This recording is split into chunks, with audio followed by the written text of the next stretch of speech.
look like a federal investigation is currently pending in regards to Caitlin Clark and the treatment of the WNBA. When does tough defense cross the line into a violation of civil rights? Tonight, the WNBA may have found its answer. It started as just another hard-fought WNBA matchup, Chicago Sky versus Indiana Fever. The crowd buzzed with that electric mix of rivalry and anticipation. Caitlin Clark, already the most scrutinized rookie in league history.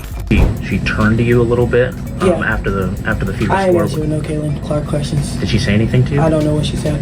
What'd you say to her? I didn't say anything. Was at the center of every defensive scheme. And then came Chennedy Carter. From the opening tip, her assignment was clear: make Clark uncomfortable. But what unfolded went far beyond basketball strategy. Every possession turned into a collision course. Can you break down that situation that happened? Yeah, it was just like a nice little tap, like I'm here. I think a play before, maybe I was elbowed. Okay, that happens. Then maybe there was like a little clip of somebody yelling in my face. And then we go down the court. Elbows in the ribs after the whistle, shoulder bumps that carried more weight than momentum, and a stare that seemed to say, "You don't belong here." Then came the flashpoint. Midway through the second quarter, Carter blindsided Clark with a hip check so violent it sent the rookie sprawling to the hardwood. No ball in play, no legitimate defensive positioning, just raw, unchecked contact. The arena fell into a stunned hush before the chorus of boos erupted. On replay, the slow motion told the story with brutal clarity.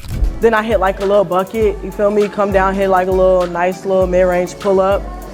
And then I just just give her a little I'm here. It happens in basketball and it's just one of those things. But it's kind of what happened, then it spiraled out of control. It's one of those things. I'm a great player, she's a great player. It looks a certain way. Everybody's gonna have their views on it. But my personal view is Carter's eyes never tracked the ball, only Clark's path. For many, this wasn't defense. It was targeted physical aggression. The officials issued only a common foul, but the clip spread online like wildfire, igniting debates that reached far beyond the basketball world. Since she joined the league last year, Ms. Clark's impact has been seismic.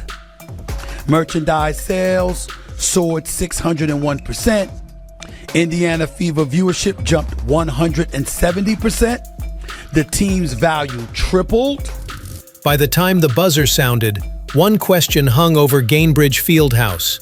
Was this simply part of the game, or the start of a scandal that would force the league to reckon with its own boundaries? What looked like just another hard foul to some. League pass subscriptions climbed 366%. App engagement rose 613%. And her endorsements quickly took on a far more serious dimension when legal experts and even national columnists weighed in. This wasn't just about sportsmanship. It was about whether the WNBA had failed in its legal duty to protect one of its players from targeted, repeated, and unchecked physical harassment. In the days after the game, slow-motion compilations began circulating.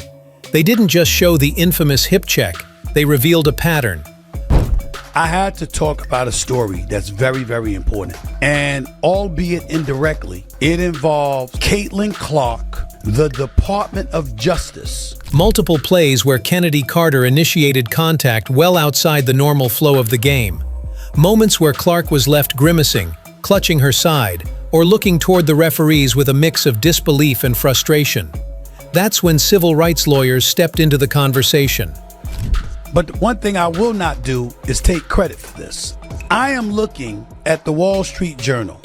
The author of the article is a guy by the name of Sean McLean. Let me read to y'all the opening couple of graphs, because I want you to hear the impact of this. This is serious. This is serious. And I could say it with my team here, having the footage and the receipts to back me up. I could be in that I told you so mode.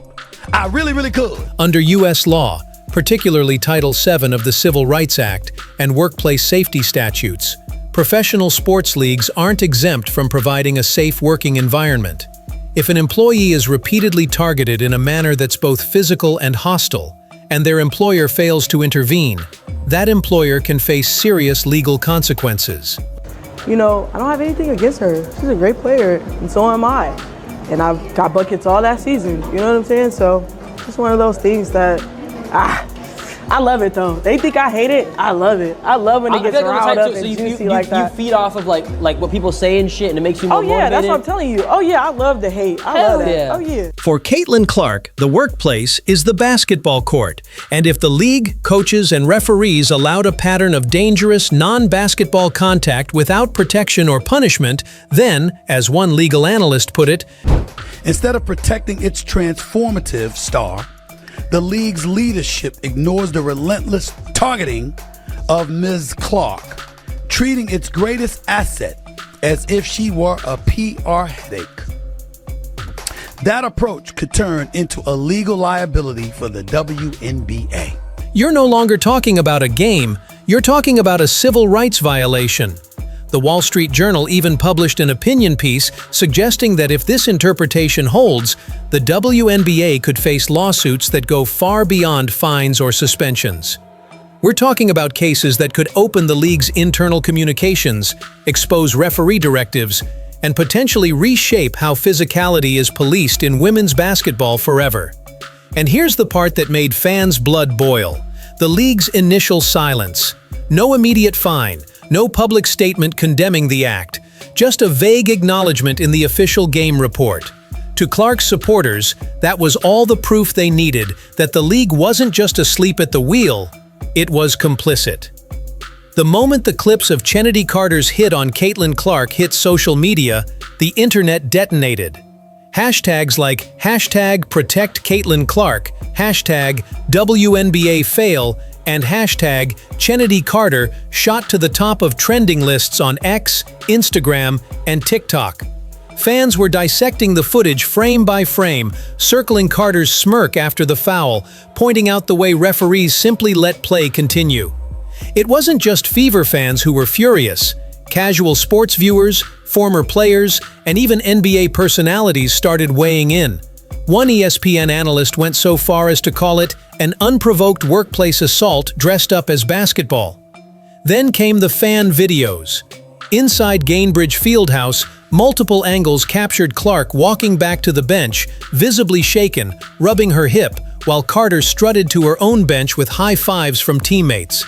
That visual, the league's most marketable rookie wincing in pain while her opponent celebrated, became the rallying cry for thousands of angry posts. What poured gasoline on the fire was the WNBA's muted response.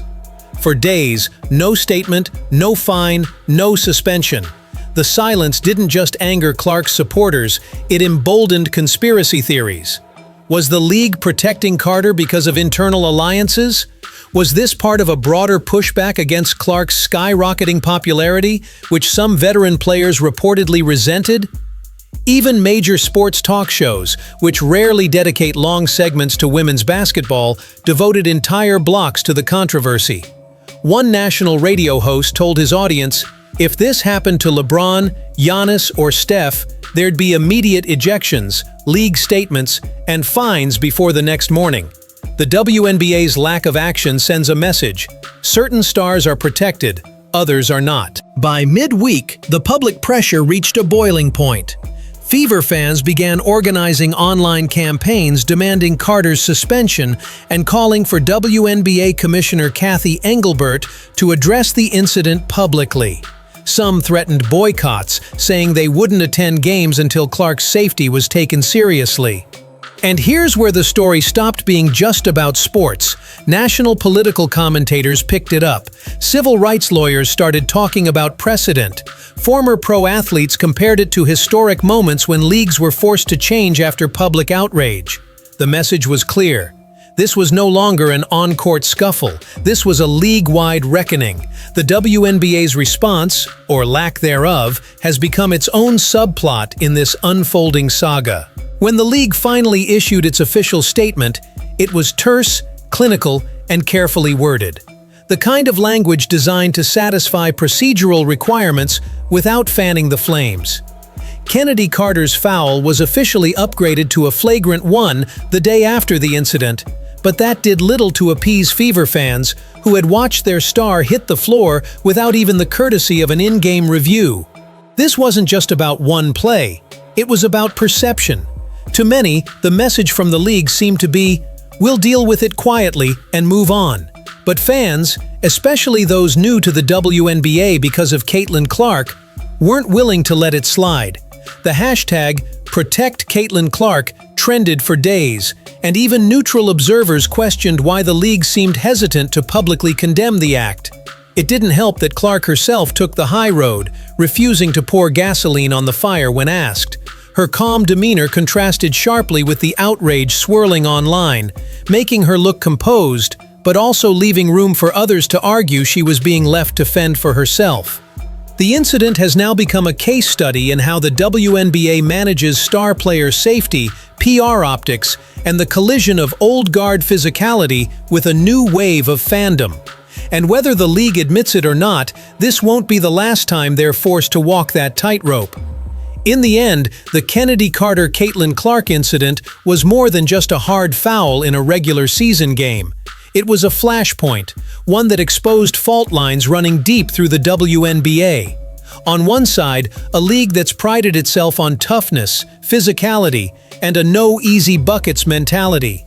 On the other, a growing fan base, many brought in by Caitlin Clark's unprecedented popularity, expecting star protection, transparency, and a game that doesn't tolerate unnecessary cheap shots. The league may have hoped this moment would fade from memory, but it has instead become part of Caitlin Clark's rookie year story arc, one where every bump, bruise, and controversy feels like a test. And whether you see Carter's shove as just part of the game or as a dangerous escalation, one thing is clear: the WNBA is now on notice. Every future incident involving Clark will be magnified, analyzed, and debated in the court of public opinion. For now, the film doesn't lie, and neither does the reaction. What happened that night wasn't just about one possession. It was about the culture, the stakes, and the question the WNBA can't afford to ignore. How far is too far? Hit that like button. Share this video with someone who needs to see the full picture. And subscribe to Her Hoops for unfiltered basketball breakdowns.